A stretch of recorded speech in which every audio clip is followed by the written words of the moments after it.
Hello coding enthusiasts, welcome back to Codemaster Quest. Today we are moving toward a new question, is subsequence. So let's get our coding wheel turning.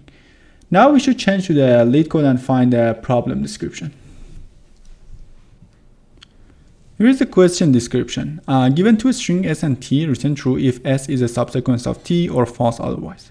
A subsequence of a string is a new string that is formed from the original string by deleting some of the characters without disturbing the relative position of the remaining characters, right?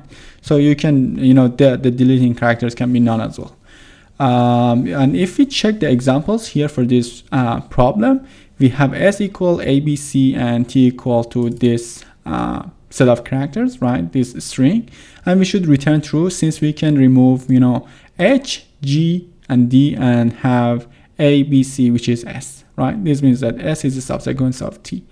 But for example number 2, we cannot, remove some characters from t to have s because there is no x here, right, in the t. Okay, now let's change to the, Visual Studio Code and try to solve this problem. At the beginning, we need to have the function signature here, right? So for this purpose, let's change to the browser, make a copy from the function signature, come back to the Visual Studio Code and paste it here. There we go. We have the function signature for free, right? So as the first step, let's check whether s is an empty string. If s is empty, then this means that s is a subsequence for t, right? Because s is empty. Return true. Otherwise, I want to check whether s is a subsequence of t or not.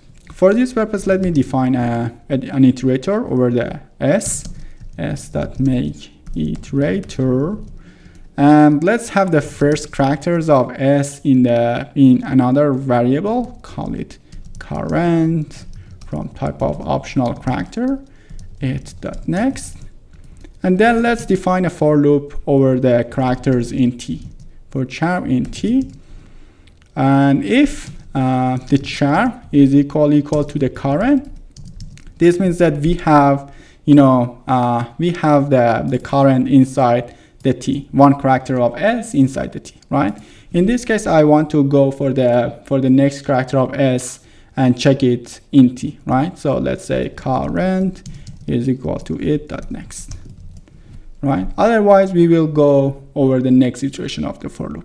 And if we went through the iteration of this for loop, and at the end, if we had current equal to nil, right? This means that we went through all characters in t and we found any character of s in it, right?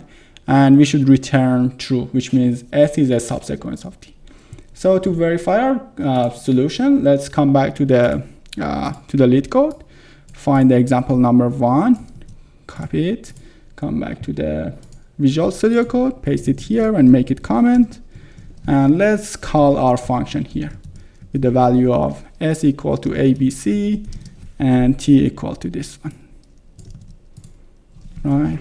And to check the result of this function, let's print it out. The return value is from type of boolean, right? So let's run it here. As you can see, we have true, right? So let's make terminal clear, come back to the Visual Studio Code, find the next example, come back to the Visual Studio Code again, and run it for this value. Print is subsequence, s equal to this one, and t equal to this one. Let's check the result. It's equal to false, right? Like what we expected from, this example, false. Now to verify our question at the end, let's come back to the Visual Studio Code, copy our solution, come back to the LeetCode, paste our solution here, and submit it here. There we go. We have the solution for this question. Thank you, everyone.